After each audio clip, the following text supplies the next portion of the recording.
दोस्तों, ये बात तो हम सभी को पता ही है कि $1 का वैल्यू आज हमारे देश में 80 रुपए के ऊपर है। जैसे हमारे भारत में $1 की कीमत होती है, ठीक उसी तरह बाहरी देश यानी यूएस में $1 की कीमत उतनी ही होती है। लेकिन फर्क बस इतना ही है, भारत में $1 देकर कुछ भी नहीं खरीदा जा सकता, उसका वैल्यू बिल्कुल भी नहीं है। मगर $1 की कीमत यूएस में बहुत है, उतने पैसे में लोग अपने खाने पीने की चीजें खरीद सकते हैं। ऐसे में हमारे देश का हर एक नागरिक चाहेगा कि $1 की कीमत $1 की जितनी हो जाए, मगर सच में हो गया तो फिर क्या होगा, इसी के ऊपर आज मैं आपको बताने जा रहा हूँ। $1 जब $1 होगा तब इंडिया में इसका क्या असर होगा। मान लेते हैं कि कभी ऐसा चमत्कार हुआ कि $1 की कीमत $1 जितनी हो गई, तो क्या होगा। अगर ऐसा हुआ तो हमारा देश अमीर हो जाएगा, सारी गरीबी मिट जाएगी, कोई भी इंसान भूखा नहीं सोएगा और किसी के पास भी पैसे की कमी नहीं होगी। ये सुनने में कितना अच्छा लगता है ना। पर क्या वाकई में ऐसा होगा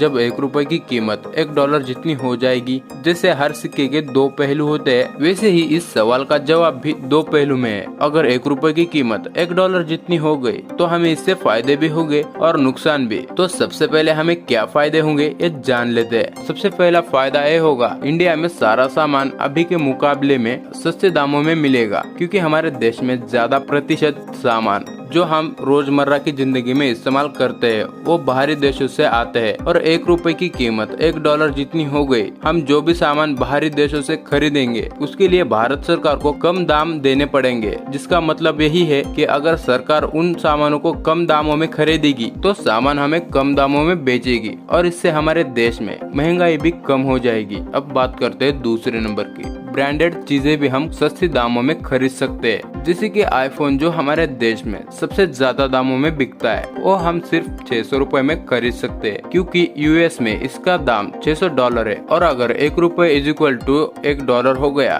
तो हम सिर्फ $600 में आईफोन ले सकेंगे। अब बात करते हैं 3 नंबर की। मैंने पहले ही कहा था कि भारत में बहुत सारी चीजें बाहरी देशों से खरीदी जाती है, उनमें से एक पेट्रोल भी है जो बाहरी देशों से लाया जाता है। तो $1 = $1 हो जाता है तो इम्पोर्ट भी सस्ती हो जाएगी और पेट्रोल भी हमें सस्ते दामों में मिलेगी। पेट्रोल सस्ती होने की वजह से ट्रांसपोर्ट का भी खर्चा कम हो जाएगा, हम जितनी चाहे उतनी चीजें बाहर से ले सकेंगे और हमारे देश में किसी भी चीज की कमी नहीं रहेगी। $1 = $1 हो जाने की वजह से हमें ये सभी फायदे होंगे। बस हम सभी को ये तो चाहिए कि महंगाई कम हो जाए और सारी सुख सुविधाएं मिले, वो भी कम पैसों में। ये सब फायदे देखकर हर कोई चाहेगा कि $1 की कीमत $1 जितनी होनी चाहिए। नंबर 4 का अगर फायदा बताए तो अगर ऐसा हो तब इम्पोर्ट बहुत ही सस्ते हो जाएंगे और इसके रिजल्ट में पेट्रोल भी काफी सस्ता हो जाएगा और अल्टरनेट कॉस्ट ऑफ गुड्स भी सस्ते में प्रोवाइड कर पाएंगे। मगर रुकिए, ये तो सिर्फ फायदे के बारे में बताया है, नुकसान के बारे में तो जानना अभी बाकी है। तो चलिए इससे होने वाले नुकसान के बारे में भी जान लेते हैं। दोस्तों, क्या हो गए नुकसान, जिसमें सबसे पहली बात है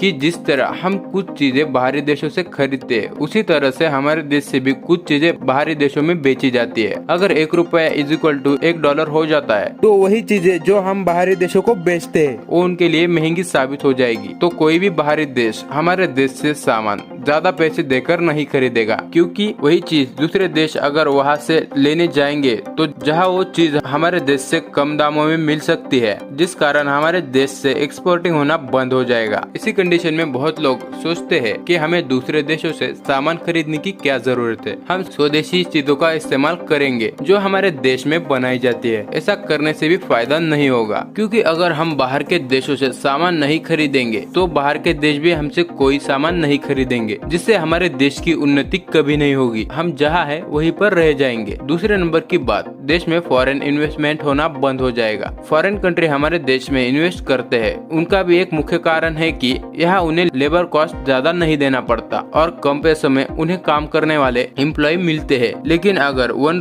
= $1 होता है तो फॉरेन कंट्री हमारे देश में इन्वेस्ट करना बंद कर देंगी, क्योंकि लेबर कॉस्ट ज्यादा हो जाएगा और वो दूसरे देशों में इन्वेस्ट करने का फैसला लेना बेहतर समझेगी। फॉरेन इन्वेस्टमेंट ज्यादातर हमारे देश के IT और सर्विस सेक्टर में की जाती है और हमारे देश की 60% GDP का योगदान इन्हीं सेक्टर से होता है और हमारे देश की आबादी के 27% लोगों को एम्प्लॉयमेंट भी इन्हीं सेक्टर से मिलती है, जो कि पूरी तरह से बंद हो जाएगी क्योंकि फॉरेन कंट्री हमारे कंट्री में इन्वेस्ट करना बंद कर देगी। जैसे कि मान लीजिए एक अच्छे भारतीय इंजीनियर को काम करने के लिए सैलरी एक महीने में 75,000 मिल रही है और उसी के जितना होनहार इंजीनियर लड़के को फॉरेन कंट्री में वही काम करने के लिए सैलरी $3,000 एक महीने में मिल रही है। तो अगर $1 = 1 रुपए के हिसाब से भारतीय इंजीनियर को एक महीने की तनख्वाह $75 हो जाएगी, तो कोई भी फॉरेन कंट्री हमारे देश के इंजीनियर को उतने पैसे क्यों देगी, जबकि वो सिर्फ $3,000 देकर अपनी ही कंट्री के इंजीनियर को अपनी कंपनी के लिए रखेगी। नंबर 3 पर है, हमारे देश के लोग घर के कामों के लिए मेड रखते हैं के बजाय मशीनें रखने लगेंगे, क्योंकि काम करने के जितने पैसे एक मेड लेती है, जैसे कि मान लीजिए 4,000 रुपए देते हैं, जो कि उस वक्त रकम $4,000 के समान हो जाएगी, तो उससे कम दाम में हम मशीन खरीद सकते हैं, जो कि सिर्फ $1,000 में ही मिल जाएगी। इन सभी कारणों से लोगों को जॉब मिलना भी बंद हो जाएगा और हमारे देश में बेरोजगारी बहुत बढ़ जाएगी। नंबर 4 पर है जो गैर फायदा है, टूरिस्ट में रेडिकेशन होना। अगर डॉलर की वैल्यू ज्यादा हो जाएगी तब टूरिस्ट भी यहाँ पर आना कम कर देंगे, क्योंकि जहाँ पहले उन्हें इंडिया सस्ता लगता था लेकिन अब कॉस्टली लगने लगेगा। नंबर 5 पर है टैक्स में कमी होना, क्योंकि फॉरेन कंपनीज अपने सेटअप को यहाँ से बाहर ले जाएगी तो वो अपने इन्वेस्टमेंट भी वापस ले लेंगे, जिससे हमारे सरकार के टैक्स पर बुरा असर पड़ने वाला है। ऐसा इसलिए क्योंकि यदि कोई प्रोडक्शन नहीं होगा तब टैक्स भी नहीं आएगा, जिससे गवर्नमेंट के पास पैसे भी नहीं जाएंगे। सर्विस सेक्टर में हमारी GDP में करीबन 7% योगदान प्रदान करते हैं और 27% एम्प्लॉयमेंट प्रदान करती है। वैसे में अगर भारत में $1 समान हो जाए 1 रुपए के, तब इन्वेस्ट IT सेक्टर और सर्विस सेक्टर में होता था, वो एकदम से बंद हो जाएगा।